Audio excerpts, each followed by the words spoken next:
pokwa lelo puisque toza na moment oyo tout responsable mobateli ya solo ya bampate un bon berger aveyaka de façon que eloko alukuta ekota te na kati balu ravisseur baza kotambola pembeni mpona koséduire bana Félix Antoine Tshisekedi Tshilombo yango tango namoni lukuta et envahir ba réseaux sociaux yango nalobaki tobengisa ba membre ya parti topesa bango la vraie information. IDPS viva eza soni puisque il y a des gens autant wazokosa azokanisa ke vérité ekozala rétablité. Tokosolo na makambo ebele place oyo. Et vous allez comprendre combien les gens sont méchants et moins sérieux même, malgré que bazosala semblant ya kolinga œuvre ya papa Etienne Tshisekedi. IDPS n'est pas n'importe quel parti politique de mallette ou bien créé sur base ya bambongo batu bazui puisque lelo batu belé baza ko kanisa ke baza na mayele ya ko gérer ba parti politique moyennant ba moyens financiers au bazana. Ce n'est pas ça. IDPS viva. Bon mbete na maboko makasi. Oyebi lelo toza samedi mukolo ya jeudi tokendeki ko répondre na invitation batindelaki biso pona ko assister na cérémonie à prestation de serment ya papa na biso Denis Sassou Nguesso o aza mokambi ya mboka Congo Brazza. Yango na koyebisa bino ke vérité va changer yango te. Très bien. Et le leadership ne s'improvise pas. Très bien. Un leader reste toujours un leader. Voilà. Boyebi mai ndenge zabo. Soki soso akoti na mai. Là il y a quelque chose qui ne va pas. Soki a umeli akokufa kuna. Très bien. Puisque les monde n'a été. Voilà. Mais soki libata akoti na mai. Se retrouver.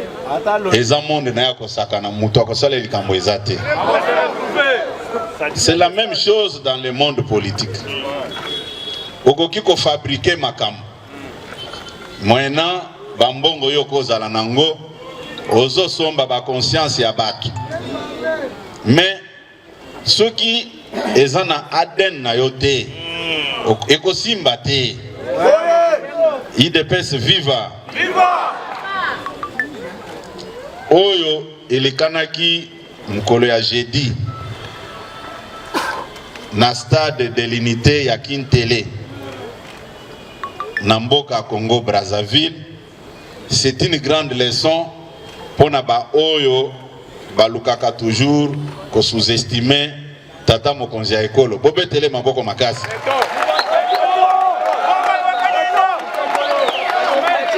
Bakonzi ya bamboka ebele bayaki wana. Voilà. Kolope cérémonie ayaki pe wana. Ah, banza. Comme d'habitude, soki mokonzi akoti ya mboka nyonso batu bakobetele maboko. Chaque président ya mboka nyonso azaki wana invité bakobetele maboko. IDPS viva. Viva. Ndenge na efsimino ke leadership et s'improvise à kate. Je peux vous rassurer ce soir que nous avons un président qui fait la fierté de ce pays.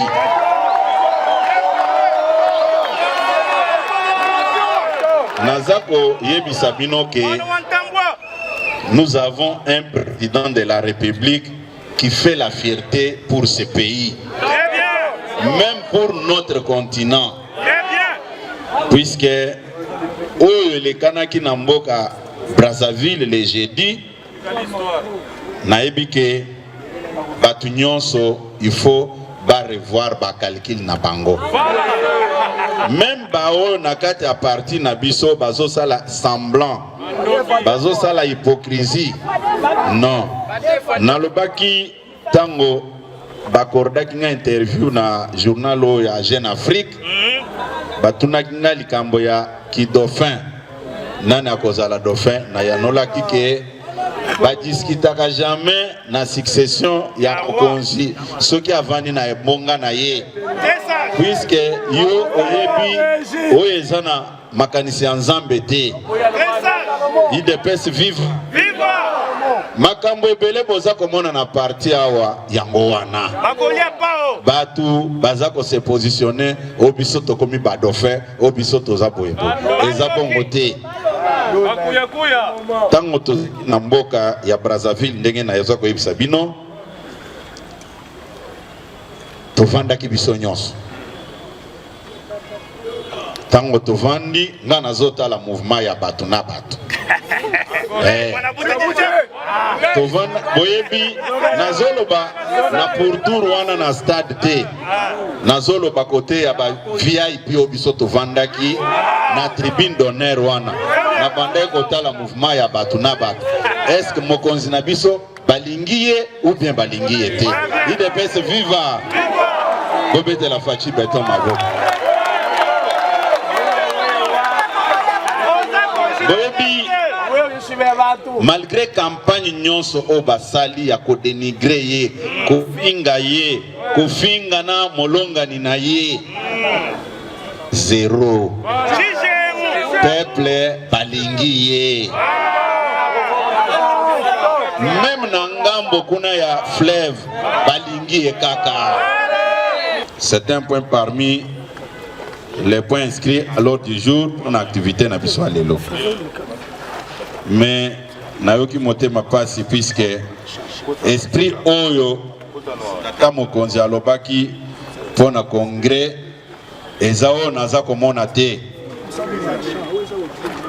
yoko peksango te po mokonzi mboka sa alobaki ngai nalingi bosala diversion te eloko naza kokamwa eza nini batu o bakoki koloba vérité baza en mesure ya koloba vérité te. Monaki bandeko mususu o bayebi bien que baza suspendi na suspendre bango bakei na plateau ya télévision moko boye au lieu baloba que non, nous sommes suspendus pour avoir tenu des propos discourtois à l'endroit du chef de l'État. Bakomi kokosa oh Kabuya c'est un dictateur. Oh voilà, mokonzi alobaki pona congrès kota ti lelo ekotite oyo pe abengisaki bango akoti na danse. Oh non, ceux qui osent yebaki congrès kokota ceux qui ekotite qui est à la base non, tous à la série. IDPS viva. Ngana vanda kaka boye na lobi mais dimanche bat nyonso bakendeke ba église. Pourquoi molimo ya lukuta bakoki kolongola bango yango te? Vous prenez tout votre temps rien que pour mentir. Et puis tango bazo yebisa bino ko mokonzi mboka lobaki congrès il faut seulement du 10 au 14 décembre. Te ezalaki bongo mokonzi alobaki bongo mais avant kokende congrès ezalaki na ba étape ya ko respecter puisque tango mokonzi alobaki en mois de septembre. De septembre au mois de décembre, c'est-à-dire 3 mois oyo, ils allaient pour nous préparer le congrès. IDPS viva. Baye bisaka ba combattant que toza koko sabino. Puisque ndenge mokonzi a programmaki makambo. C'était faisable. On pouvait préparer le congrès dans 3 mois. Toké congrès. Mais quand nous sommes rentrés, tango tolongwaki oya toyeti aw.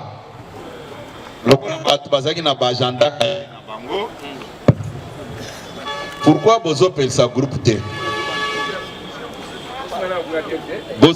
tango tolongwe oya toye awa lokola bato bazaki na ba agenda caché na bango basali eloko mususu oyo mokonzi mboka alobaki te baye na logique ya bicéphalisme oyo ya kozala na secrétaire général oyo ya bango bafabrikaki na secrétaire général oyo mokonzi mboka ayebaki puisque tokomaki na logique net ya oye pandeko na yo okuti aza na chauffeur amemelaka ye motuka yo olobi te tolingi chauffeur te tolingi topesa oka chauffeur oyo c'était ça la démarche tumeli tozwi de mois de septembre ti na mois de novembre boyokani eza te balingi kocréer biloko mosusu oyo mokonzi mboka alobaki te.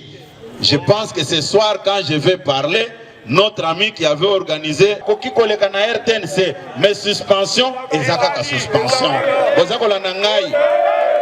Moi je ne peux pas permettre puisque la position qu'occupe notre chef l'autorité politique de référence a koki kolongwa telikolo poya ko serabesa wa kazo suspendre moto non bozako na ngai bozako ka ngai ngai nde mutu naza kosala intérim wana quand je vois que telle personne a se comporté très mal, je sanctionne, c'est tout. Est-ce que naza koloba boy? Naza koloba boy. Mokonzi mboka aza moninga na bisote. Déjà tango bino bobandi koloba que non akendeki ko fêter na ba inconnu. Mais c'est très grave. Du temps de maréchal Mobutu, on vous arrête. Vous avez la nangai? Mais comme ici nous sommes en démocratie, j'ai sanctionné avec des lettres de suspension, c'est fini. Yango, bazwa ki courage à koloba vérité te. Maintenant, likambo ya congrès tango naza koloba yango. Musala o ba pesa kibino pona kosala yango na 3 mois. Sikoyo toyaki kotia ba commission en place na mois de novembre. Si je ne me trompe pas, c'était le 23 novembre. Oui. Est-ce que le 23 novembre jusqu'au mois de décembre, il nous reste combien de jours? C'est 7 jours à 8 jours. Est-ce qu'on pouvait réaliser le travail de 3 mois dans 8 jours? Hein? Mais nous parlons de quoi, mes chers amis? Pourquoi on doit tromper même les petits peuples? Pourquoi on veut montrer aux gens qu'on respecte les chefs aussi longtemps que quand nous avons quitté les chefs pour venir faire le travail pour lequel nous avaient instruits, nous n'avons pas fait ce qu'ils nous avaient demandé. Toye Tolongwe Oya na mois de septembre. Mais qu'est-ce qui s'est passé na katikati wana puis pour que la commission toya koti en place au mois de novembre? Là, bayebisaka batu te. Basa koko sabatu. Oh non, la haute autorité politique de référence à l'Obaki, il faut aller au congrès. Vous avez koko sanani? Est-ce que vraiment nagaye? Non, et ça même problème ya komona te. Problème est que bayebisaki bino okende ko travailler pour un congrès de décembre et de septembre au mois de décembre. Puisque le corona, quand on va kosa, bazoleka na ba plateau à télévision, au moins muto azako transpirer, azolo bana français ya malamu, okanisi ko zolo ba vérité. Non. Ngai, il de presse viva. Viva siwe. Tango babandi ba désordre na bango. Na banda ki toujours ko informer mokonzi ke banda to longwe pa na yo. Ndenge toye aw. Même manifestation pour Monaki Salamaki Libanda, c'était de l'hypocrisie pure et simple, il n'y avait pas du sérieux. Il dépêche viva. Naebisi mokonzi ke soki olingi makambo etambola bengisa biso, otuna biso, bokomi na niveau nini. Et puis naebisaki bango ke tout ce que vous êtes en train de faire, les jours où nous serons devant le président, je vais lui dire tout sans mâcher les mots. Il dépêche viva. Viva! Tango toke kokutana na mokonzi. Babandi kokosa. Oh, il y avait 7 points. Tosto sali 3. Il nous reste 4. Tango balobi. Ngazo tala kaka boy. Na yebisi bango ke à un moment donné, tous à un respect envers mon conseil. Oui. Je ne vous demande pas autre chose si ce n'est que d'avoir du respect envers notre autorité politique de référence. Si mon conseil lobby, si yo lobby nini, non lobby excellence, tout ce que vous avez entendu ici, c'est du mensonge. Dans le lobby, même manifestation, mon aki to salaki libanda, c'était de l'hypocrisie. Et l'eau va malonguer sa amitié. Batu oyo moni bavandi awa. Ce sont des belligérants. Exact. IDPS viva. Ce que je vous dis là, vous pouvez vérifier chez l'honorable Peter Kazadi et chez l'honorable Daniel Aselo. Nazoeb Sabino Makambute ke o na lobby ke excellence qu'on ne vous trompe pas. Au contraire, batoyo kanisaki ke accompagner processus oyo bangomoko baza ba terre na makambuana. Méfiez-vous de Nathalie Bango na lobby botalanga totala na misu. Et Mokonzi azaki déçu. IDPS viva. Viva! Aye ko yebisa bango ke ngai na yebisaki bino bongo te. Le secrétaire général c'est Augustin Kabouya, il n'en a pas dit. Deuxième chose, tant on a le baki que exécutif est préparé congrès, na le baki que a préparé congrès, yena na un de ses adjoints. Bozakola nangai? Bayeba ki vérité wana, mais babando lukakaka comment faire la diversion na bamakambo. Nde bomonaki tango tolongwaki na mois de novembre, toye kokoma on a convoqué comme réunion na lobby. Le moment est venu où il faut toye sa collaborateur na biso vérité de ce qui s'est passé à Loya. Il devait se vivre. C'est comme ça. Tango na lobeli bango natuni ndeko eteni azalaki wana na lobi o nazali koloba oyo eza ya lukuta itelemisa nanu tokozonga na 6 point oyo poto ya kozongela yango te natuni est-ce que makambo ndenge elekanaki est-ce que eza solo te ya lukuta alobi non c'est la vérité. Voilà. Na lobby sangana awa na ba structure nyonso et puis mukolo wana bayaki na logique ya bicéphalisme. Oh non, pour la Ligue des femmes il faut bisope tozana ligue mususu bango baya na o bango liste apesa mokonza mboka lobby pas question nasina lobby nyonso baza lesika moko mutuna mutu azonga na place na ye na tango natika ki parti pona koma mokonza mboka bobetela mokonza mboka maboko makasi sikoyo batangi bakomi place ya Ligue des jeunes. Oh il faut nani aya na liste iranien mokonza tun est-ce que yoyebi mutu yo solo bawana ngai nazolite pona batu nyonso bakoma esika moko yo za kozongisa nga na bicéphalisme nali koyoka eloko wana te nali koyoka yango te makambo nyonso bozosala en cachette nayebi yango. Vous devez arrêter ça. Il devait se vivre. Makambo naza koloba oyo bazwa courage ya koyebisa bato balandaka bango sima d'une manière aveugle. Nazotangela bino ba témoin, je cite Peter Kazadi na Daniel Aselo. Même ndenge nazolo babo soki ozwika téléphone en lobby, c'est déjà auto lo baboy. Est-ce que l'Obama ki bongo bakoy soki il a dit la vérité. Voilà. C'est comme ça tango toye ao. Dans le lobby, maintenant les choses sont claires, on peut mettre en place la commission. Tango tolikite la commission en place, nazolo ba sous contrôle, il y a maman Ligue des femmes, maman commission égalité mais femmes ko bazalaki. Na yebisi bango ke to sala commission moko na taille moko ya muke balobi te. Biso nyonso il faut tozala kaka na kati ya commission wana. Nga na lobby di boti kaka ba commentaire na bino wana. Ou soit aux micro lobby esili. Spat moko na ba groupe vozana ngo sipakanga bino na boumbu. bakanga bino na baumbu lukuta sur lukuta bazokosa bino bakosio na face A bakosio pe na face B eleki kaka. Maintenant quand on vous donne la vraie information, vous voulez toujours faire le bruit inutilement. Nde yango tango balobi bongo na seki na lobi bon comme bolingi kosala musala o boye ngai na kosenga bino mutu nyonso asala proposition na ye pona makambo etali commission na sengi bango nyonso mutu na mutu ba papier yango naza nango. Puis ce sont des preuves. Puis ce que je vois pas même une année bazui makambo nyonso batienga na mutu nga lobi ok. Il y aura un temps où Moutouna Moutou a causé la restitution avec des preuves.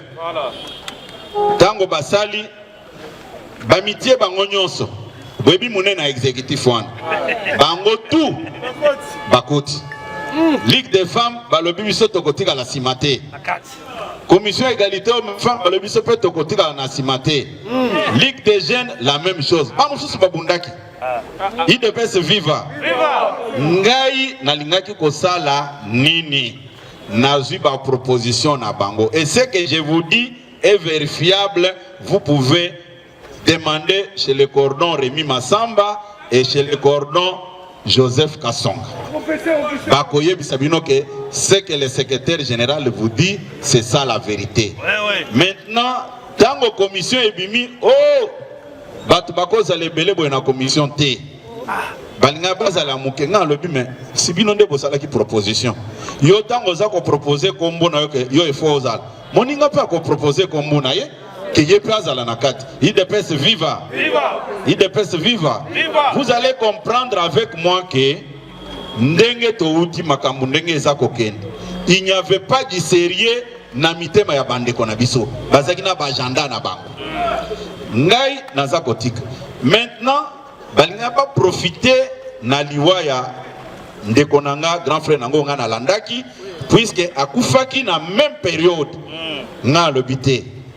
Lelo koza la gouverneur ya banque. Okufeli mwana. Okotele misala ya banque te pose matanga. Tu dois travailler et après OK ko pe mamutu mususa continuer na musala wana. Puisque jour biso tozana bango awa tozo discuter makambo ya mise en place ya commission bazole kana corps ya grand frère nanga bazokendo tika ngona cinquantenaire. Il faut avoir un grand cœur pour présider la réunion. Na ba mususu balobaki me yo zana matanga habité na kokiko tika makambo te. Il faut aussi le sayango na lingité un jour puisque je sais très bien que en face de moi il y a des dés. IDPS viva. Tango totie ba commission en place. Commission bandi musala. Dès le premier jour, bato bando ke na ba commission wana. Il n'y avait que na rebisi na zakolo baboué. Baolo ta chef. Parti oyo eza différent na ba parti mususu. Bato bazimbongo pour déstabiliser ces partis. Mobutu azaki na mbongo ebele a déstabiliser IDPS. Kabila la même chose. Je ne pense pas que na moment oyo mutu azoka mamboka oyo fils politique et biologique d'Étienne Tshisekedi bino bo déstabiliser œuvre ya Étienne Tshisekedi. Je ne pense pas.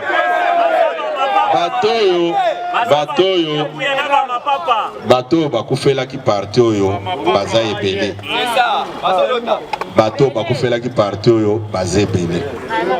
Na koyebisa bino na poko alelo ke ebele na mbongo bakanisi bazwa na bakosilisa yango pete. Mais l'IDPS va rester. Puisque c'est grâce à l'IDPS bazwi misala, bazwi mbongo. Siko bamoni mbongo epesi bango liboma, allez, balobi c'est le moment ya ko déstabiliser IDPS. Nayokaki moko na bango azakolo baboy. Tozui mboka boy. Tozui gouverneur ya mboka boy. Yazo comprendre te c'est-à-dire pour na bango place gouverneur o yazake na compte ya IDPS il faut balongola ye bati ya o ya bango. C'est ça la stratégie, même na territorial bati ya batu na bango pour baya ko sala mokonzi mboka chantage.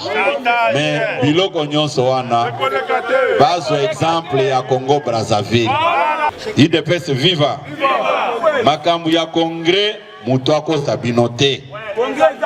Mokonzi te. Ngai nakoki ko réunir bino awa te.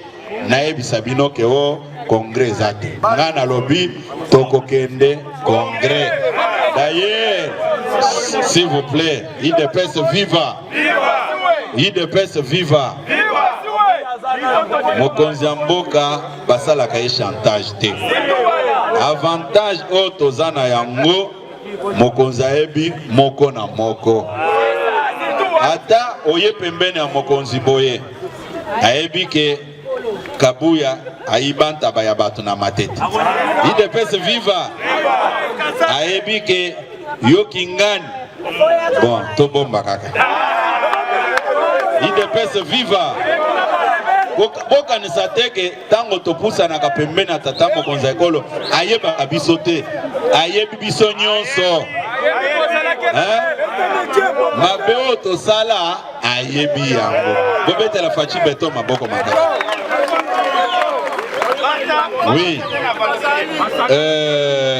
Oui. Tala.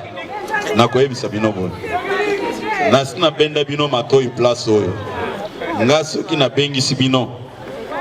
Eza occasion teke boata ke mutu. Bino boye koyoka onga naza koyebisa bino. Toyoka ni malamu. Na lingi ba commentaire na bino wana te. Ozola na ngai. IDPS viva. Na lobby botika makelele. Tala. Boyebi naza koyebisa bino boye. Naza kolobake oya kingo mulayi ayaki. Mais IDPS viva. Na ndenge ba olola ki na yokela ki na mawa. Ezaki na stade de martyr te. Ezaki na stade de l'unité ya Kintele na Brazzaville. Ezaneti balongola kaka badone batiango awa. Puisque façon oyo batu bakanga ki na stade oyo. Moko di oyo bazo kanga fachi tia nani wana quand même toyokanga. Tiango. Toko sala le propagande ndenge biso pe tolingi bobetela mokonzi mboka maboko. Puisque makambo oyo ndenge sayamaki à un moment donné na yebisaki bino ke na telemaki na ba collègue mususu naza ko observer puis tozaki côté à ba secrétaire général ya ba parti au pouvoir to vandaki wana toza kotala mais sans vous mentir tango tata mokonzi akotaki non il faut to beta lisolo mususu bangotu bazaki ko on dirait nete komaki activité na ye. On dirait nete eza activité na ye. C'est pour vous dire que malgré la campagne nyonso batu basali déjà il faut batu baye baka elobeli ensemble. Na ebisaki bino ke mukolo tata mokonza ekolo azo cédé bonga na epa kolonzambe batu bamona ki amonete aventure. Mais c'était une réalité. Puis ceux qui nzambe te makambo mususu. Makambo eleki na stade de martyr te. Eleki na stade de l'unité ya Kintela o ya Brazzaville. Mais tango boza komona ya ko avancer argument valable. Tango balobi ke ba immigré ba ko transiter na epa na biso awa elingi koloba te ke bakoya na batu na bato mobimba. Même il y a 100 000 personnes le même jour, bayeko kitsabango na Congo eza bongo te. IDPS viva. Bobetela tata mokonzi ekolo maboko makasi. Bobetele maboko makasi. Le problème se situe à quel niveau? Yondo le vérité. boyebi mokonzi oyo na uti koloba ya kingo mulai wana akendaka ko signer na Grande-Bretagne pona bazwa ba émigré nyonso bamema bango epa na ye ye mutu aza na mboka munene te IDPS viva tango yoki oyo ya mandefo azalaki awa alobi makambo ya soudanisation na mboka na biso kope na bango mutu abebisi yango eza Facibe bobetela Facibe to maboko makasi ye IDPS viva ye aza na place ya kobomba bato wana te yango tango boyokaki alobi ke il faut tozongela makambo ya ba frontière oyo ezaki tracé na 1885 ezali pona kopo wana ye abandozo mbongo po na kweberger bato wana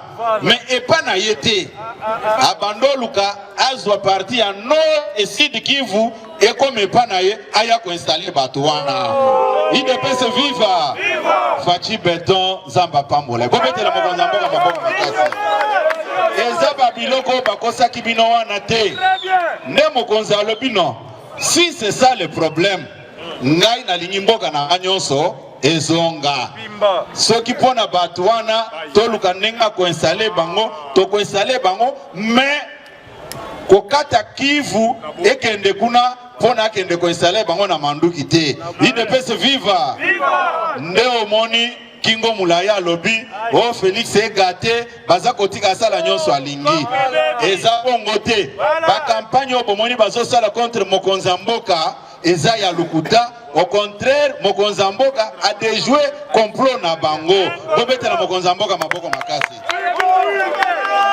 baza conscient na makambo naza koyebisa bino awa batindaki batu na bango oyo baza ta na maîtrise ya dossier te bao bayebi bien à l'époque babandaki ko bayoka Kagame asignaki contrat que non batindela ye ba immigré nyonso bazaki kuna na Grande-Bretagne ezaki cop soki batindi bango ye koto a bouger à conquérir une grande partie ya mboka alobi non o eza mabele na ngai biloko basalaki ezaki bien te naza ko installer bango sur le territoire rwandais oza kolanda ngai entre temps baza ko futa ye mabe Félix Tshisekedi asali azali bobetela mokonzi mboka maboko makasi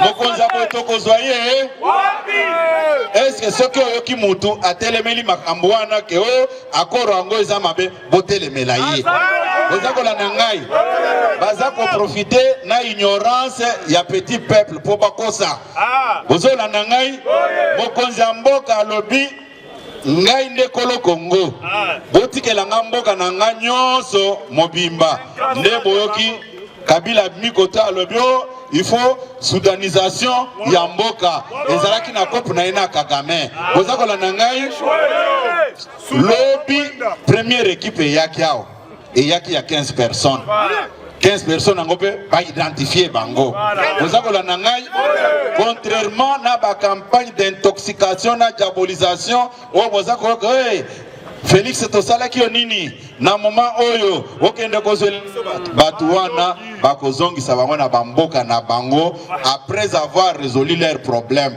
boza kolanda ngai est-ce que mutu akoya kokosa bino lisusu bobetela mokonzi mboka maboko makasi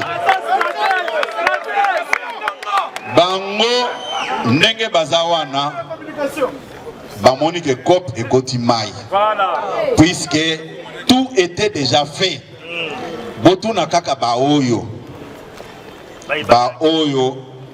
bayebi bien accord oyo Kagame asignaka na gouvernement britannique à l'époque pona bakambo ba immigré batondolo banini azozo batwana akoya kotia mais bazolo bangona ba certitude te koto mokonzi alobi ngai na koinga mboka na ngezala Kagame akende ngamoko na organiser makambo na ngai IDPS viva yango lokola baza fort na diabolisation nde omonaki baza ko intoxiquer population na moni ba mususu bazo tambola au maison porte à porte pona koloba ono botelemela Félix Tshisekedi na makambo akor ngana ko yebisa bango na poko alelo boy bino bosa la campagne na bino biso pe tozo salo ya biso dans les jours à venir to organiser descente à la base na ba province nyonso pona ko expliquer ba tous les bien fondés ya musala tata mokonza ekolo asali pona ko sauver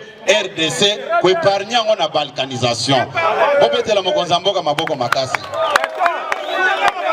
IDPS viva mutu ako sabinote mokonza mboka asali mabe ata moko asali makambo nyonso na pulele contrairement na baoyo bakende ko négocier na mulili pona bakata mboka na biso biteni bazwa batu balo bakeno biso toza ko occuper parti ya mboka Congo poto installer ba immigré oyo bino bolinga makambo bongo bombetela maboko makasi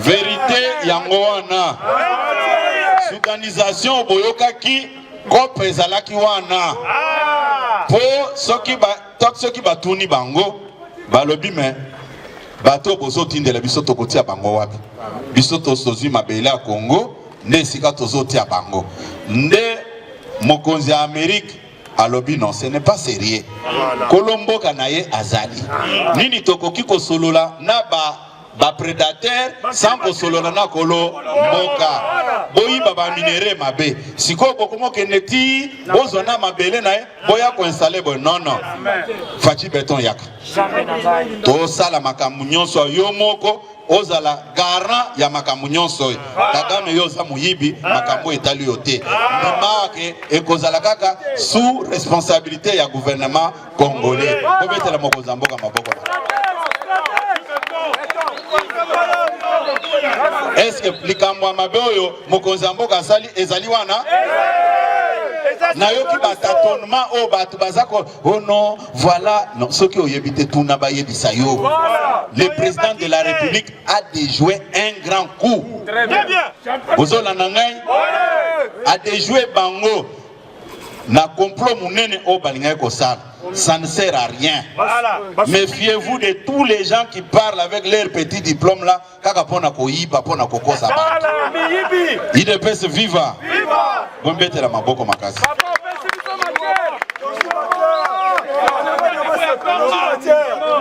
soki boyoki mutu aza koikosa bino otuna yekeme accord oyo gouvernement rwandais basinyaka na gouvernement britannique ya ko héberger ba immigrés nyonso bazalaki na Grande-Bretagne na dans d'autres pays à travers le monde place nini balinga ba héberger bango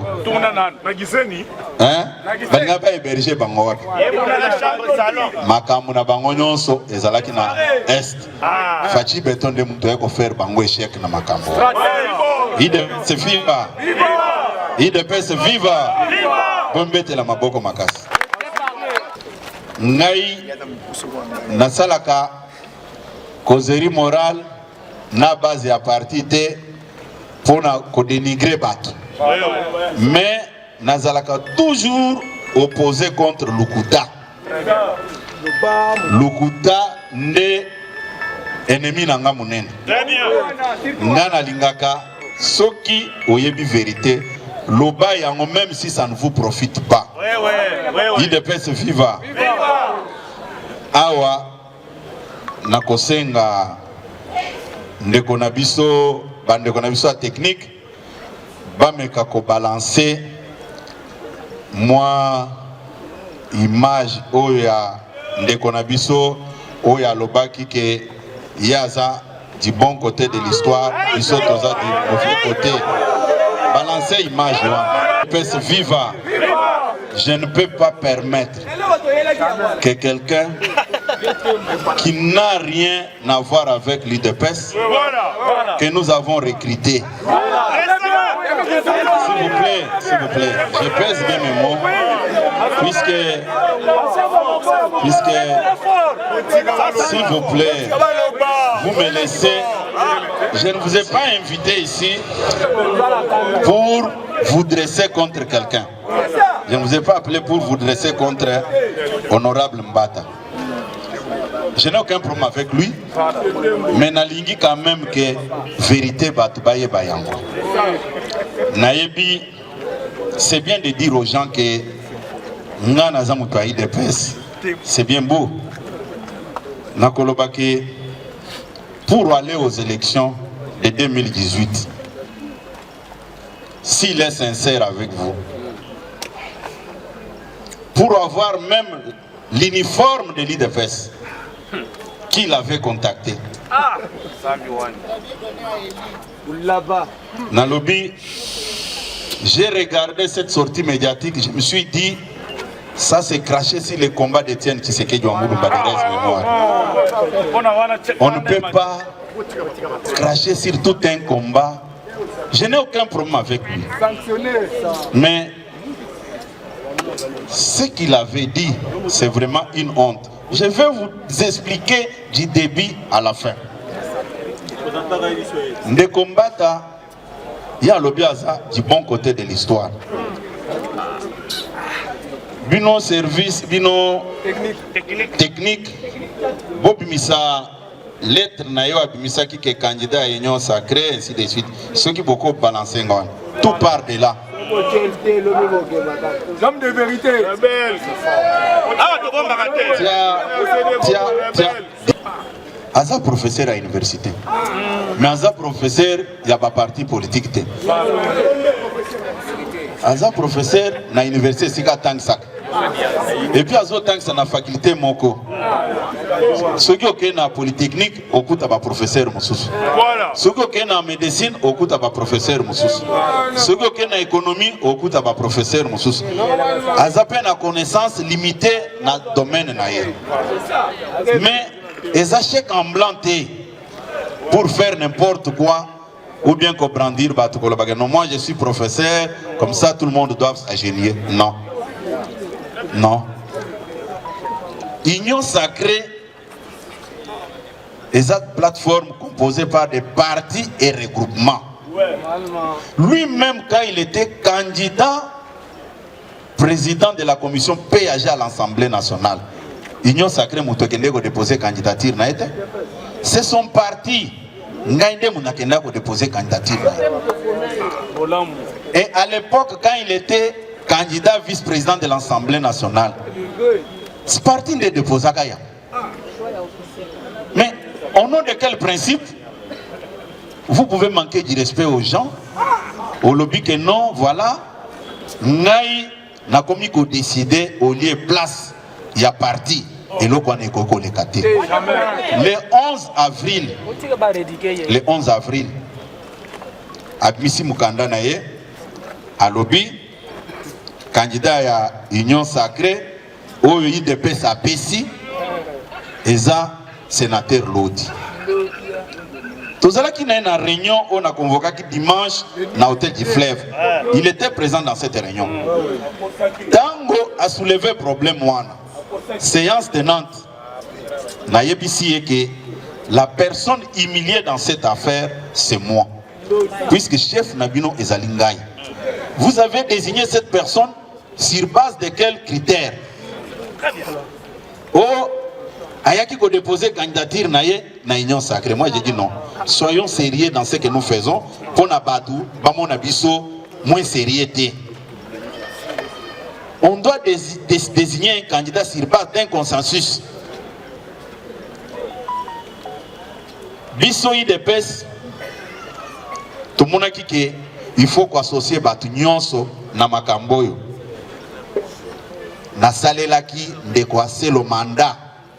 Puisque n'engeto fonctionnaire kawana, je suis secrétaire général, mais je ne peux pas connaître tout ce qui se passe dans toutes les provinces. À chaque moment, mes collaborateurs sont là. Natinda kabango na lobby kende otala likambo boye oya ko sala rapport pour to décider. Mutoyebi sankuru bien ezakaka ba ressortissant ya Sankuru. Très bien. Mais problème il faut boyer bezanini.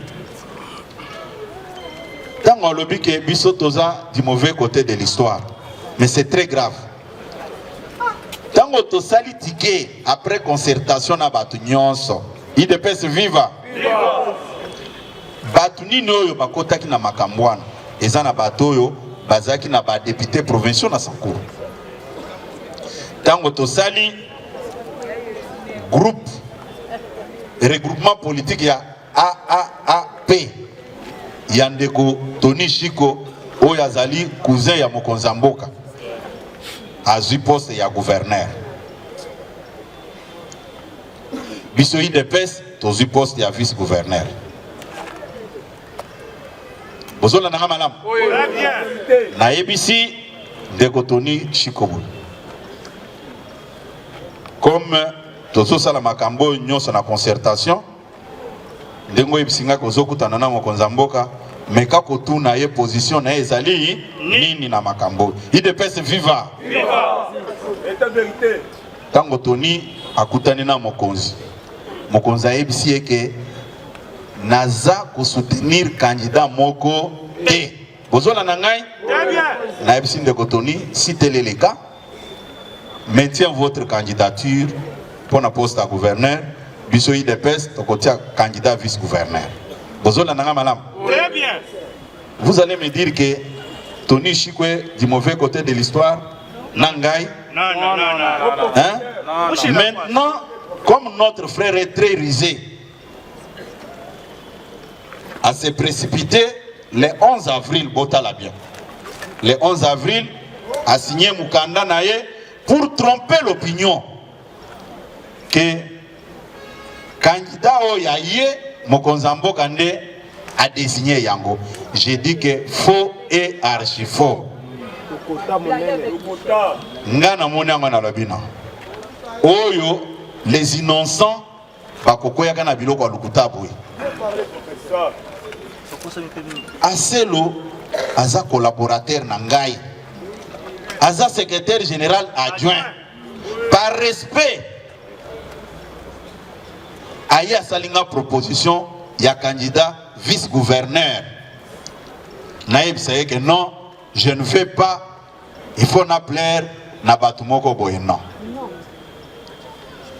Aïe Singame, Mokonzi, biso totie ticket, pour na biso compte à IDPS, tozana vice-gouverneur, bandekoya AAAP, bazana poste à gouverneur. Oko salanga hors de mission pour na voyager nango. Mabe na salaki ezaki wapi. Tango akei, tout le monde sait comment élection y a ba gouverneur et les caca. Mutu nyonso ayebi yango. Ce n'est secret pour personne. Oui. Si ça dépendait que de la population, vous avez vu l'arrivée d'Aselo là au Sankuru. Comment est-ce qu'il a été accueilli? Oui, comme prince. Avant il y a aucune débat élection, Nayambaki Ndekolodi, l'actuel gouverneur de Sankuru, Nayambaki. Mutua memelanga Ndekolodi ezande Aselo. Na 2022 awa. Je dis bien que na 2022, je pèse bien mes mots. Na 2022 aye awa na IDPS. Toyambiye. Mais Lelo, Bangonde Baza du bon côté de l'histoire. Dans le lobby, même Papa Etienne Tshisekedi Moutoua Sala parti. Même dans Isika qui est Kopema. Pourquoi beaucoup qui ont énervé Moutouti à ça qui est Kopema? Tant on a moni biloko wana, dans le lobby, vraiment, les amours passent. Yango, comme Bissot Tozana, mauvais côté de l'histoire. Nakoyebisa bato technique bamekana pour ressortir quelques images oyo ya tango biso tozo nyokoma na parti oyo. Voilà. Tant tozo nyokoma na parti oyo soki bango bazalaki wapi. Bango ti lelo ba comprenaka te. Chaque fois tango bakendeke na ba accusation na bango. Mokonzi atuna kaka bango. Vous me demandez moi de remercier Augustin de cette manière. Mais Bele Bazakana Mayer était à Combo. Pourquoi il nous dit toujours ça? Bon, Nazo Mituna. Nazako Mituna. Sikoyo. Nazaki, Jimove, disons que ça n'a pas image, on a ébandé. Disons que ça, on a ébandé. Puisque, Sikoyo, Bisso, tous là qui mauvais côté de l'histoire. Kata nanu na kata image wana. Zongi sana nanu image oyo. Image on de combattre azana INC. Zongi sana nanu image wana. Eh, s'il vous plaît, s'il vous plaît. S'il vous plaît. Matza Volimane. Parce que na monnaie ata biso totambola kamingi. Ozo vivre que parti ezali kokende liboso. Nous ne sommes pas là où on était il y a depuis 2011 na Kanisi. Parti azui Pete Moussoussi Akoleka. On est arrivé à une étape supérieure. C'est ce qui explique que le parti devait maintenant le premier parti qui fait peur n'a pouvoir autour. C'est tout à fait normal. C'est pourquoi à table Bolobi, Bozali 5, Bozali 6, on regarde d'abord ce que l'UNC va dire.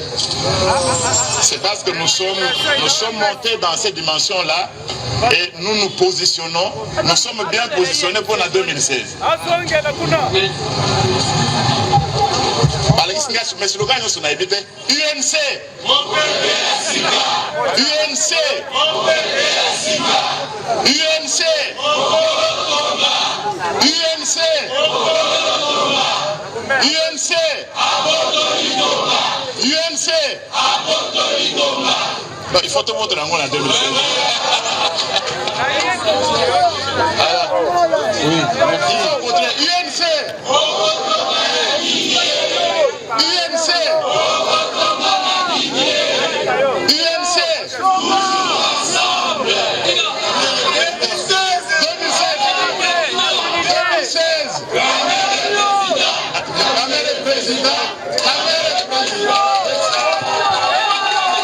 Oui, ça va. IDPS viva. IDPS viva. Nalobi boyebi sortie médiatique naye. Mutu nyonso azana Aden ya IDPS. Akoki ko supporter un nouveau venu na IDPS. C'est un nouveau venu. Nalobi Makamboyo. Bon. Nalobi Makamboyo puisque afongoli portango il faut imokoya kokanga yango. Technique zongisa nan ba image ya biso ba bato toza du mauvais côté de l'histoire zongisa yango. Telemisa place wana ozomona awa Sinfo azali awa place oyo mbule betelaki biso makasi na mokonzi ya mboka yenda aza kuna. Ça joue beaucoup sur ma dignité mbongo ko lokota yango mais awa biso tozalaki du mauvais côté de l'histoire. Mais pouvoir c'est comme une lampe sur la table. Hein? Tango tozo sala ba matinée place oyo awa Azalaki wapi? Azalaki wapi? Rwanda zoyemba kuna. IDPS viva. Babiloko wana ezana batoyo bakoki kokosa. Mais biso tokiko ndima babiloko wana te. Nous avons 26 provinces. Est-ce que oui, wana nde John Tango azalaki na détention. Bon, moment nyonso oyo boyebi batu oyo balandika ka vidéo wana. Balobi ke en tout cas il y a quelque chose qui ne va pas. Puisque na place oyo yo omoni Bolamu ya tata mokonza ekolo lelo po akomi na pouvoir. Mais quand nous étions dans l'opposition, Bobande ko banga ke soki opusani pembeni na ye bakoboma yo. Mais un peu un minimum de respect. Un minimum de respect. Et ça va bien côté que au télémika kaboye, au bandit ko sala dit n'importe quoi. Non, moi j'ai pas. Ah, tu as période à 5 ans. Tous les réunions est bandit. Mais Babilo konyon sowana. Histoire beaucoup falsifiée en Okaboy. Beaucoup falsifiée en Okaboy.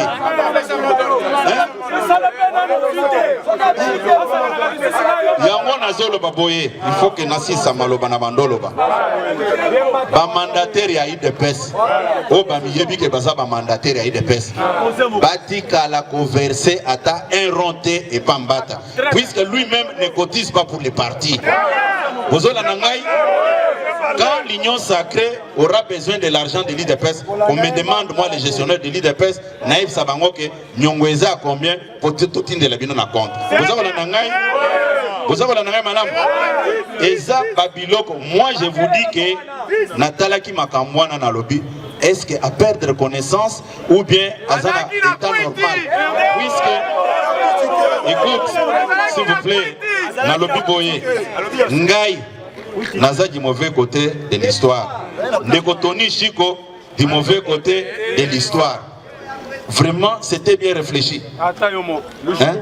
Est-ce qu'à raisonner qui malam? Non. Yango Nabenga Kibino pour vous préciser une chose. Moi, je ne regrette de rien. Ok? Tokende qui na élection na Canada. IDPS avait aligné son candidat.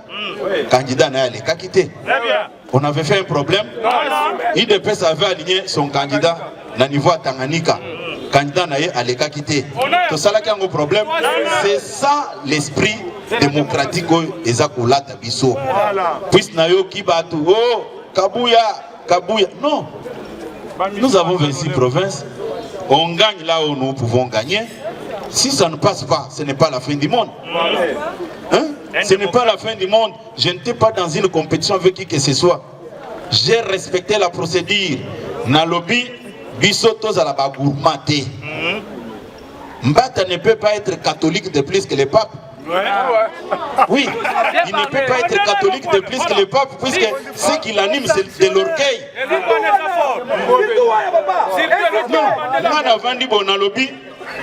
Le parcours politique entre Bissomi Balé, je ne vois pas ce que Mbata représente politiquement de plus que Ngaï.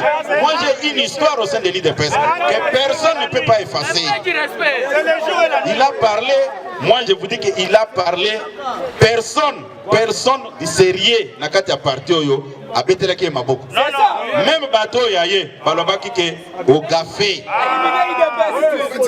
On ne peut pas vivre comme ça. Ngaï, les 13, s'il vous plaît, les 13, ceux qui n'ont pas la kindeko, assez l'ordre de mission, c'était pour montrer à tous les membres de l'Union sacrée qui sont encore aveuglés par M. Mbata qu'il utilise le nom du chef de l'État pour vous mentir. Moi, je signe aussi l'ordre de mission. Puis si vous regardez très bien, l'ordre de mission est sorti 2 jours après. Puisqu'il n'avait pas ce soutien-là. C'est comme ça que Ngaï, ceux qui ont une information, Tony Chiko a une information. Nous parlons de quoi? On ne peut pas continuer à tromper les gens comme ça au lieu de se taire au bim. Vous me voyez, moi, le chef m'appelle, me dit que non, je soutiens tel candidat, laisse, n'a s'engager dans un bras de fer. Il faut que l'on ici. IDPS viva. IDPS viva. Ngai, ndenge nazako yebisa bino awa. Nayokaki likambo mususu ebimi oya motion oya initié contre vice-premier ministre de l'Intérieur. Sans faire trop de commentaires, je vais vous dire ceci ce soir. Je me vois. Je ne connais rien dans cette affaire. Je ne connais rien dans cette affaire. Il y a 2 membres de l'IDPS. Moko aza ministre, Moko aza mandataire. Bazaki n'a pas même problème. moi je suis un homme de paix.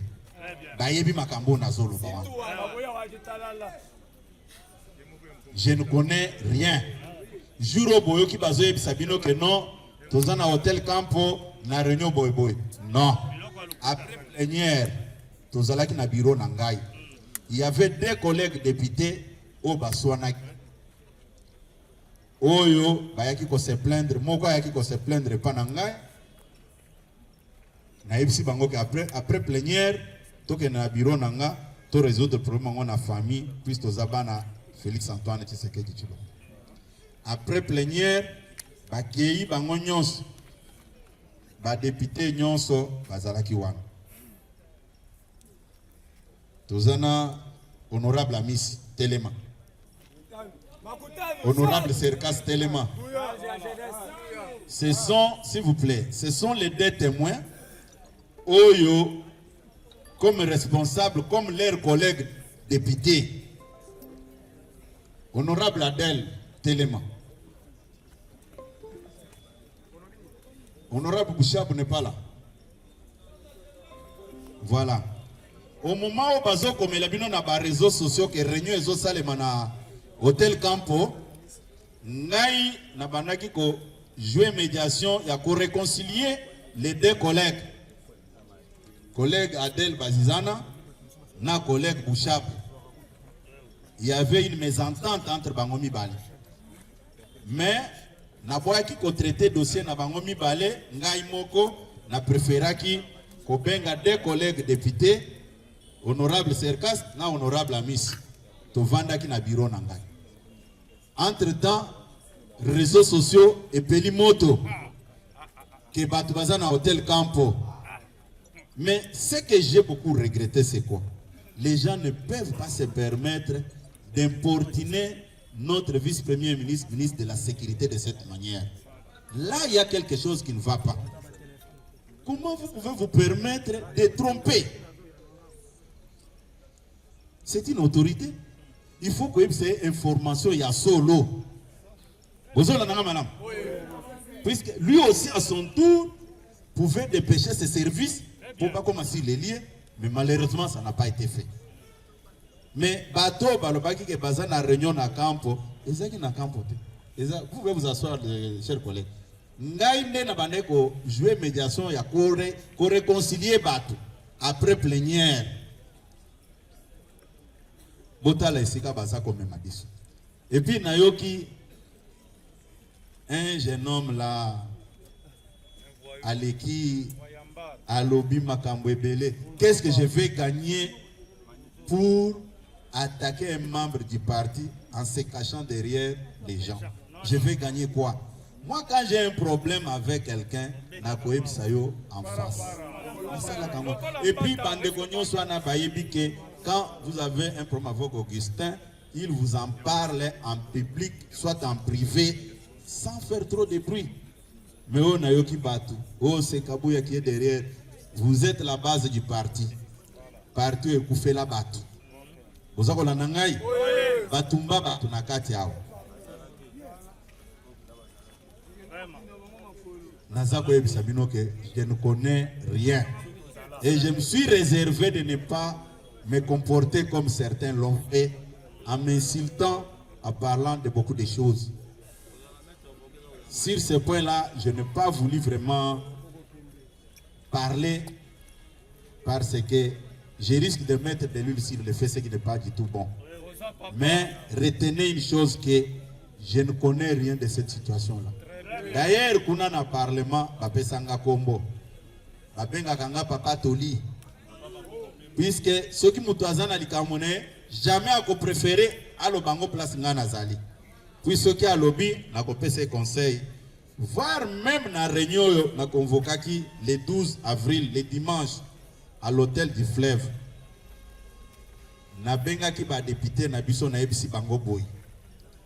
Na lingi koyoka makambu ya ba motion, ba question orale avec débat, il faut biso nyonso ceux qui ministre a sali mabe, to sali ba proposition, to discuter à l'interne. Bazana ba elema wana nde makambu ngana lobela ki bango. Na ebisa ki ba collègue député que naza avocat à ministre te, mais ça sonne mal que bandoke ndenge wana bayokela kingai. Mais à ma grande surprise namoni likambo ikwei net na mboka moko boye papa moko yakina musune ya ngombe atie na kati ya ndaku batikaki bamboloko na bantaba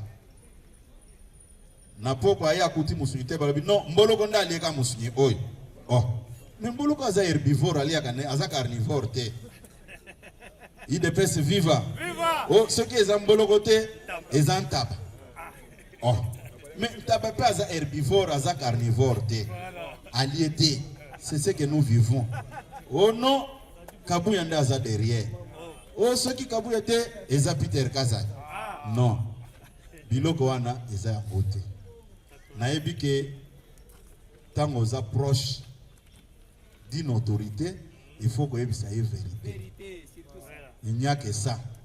Puisque biloko nyonso bazo salwa neza pona silika nakota na danse te ngana yebaka kubina te nakokota na danse wana. IDPS viva. Bombete na maboko makasi. Yo mwana Congo ebike Congo oyo eza ya biso magazine na bino ya monde. Yaka na magazine Congo na biso. Congo eza ya biso, eza ya bino, eza ya bango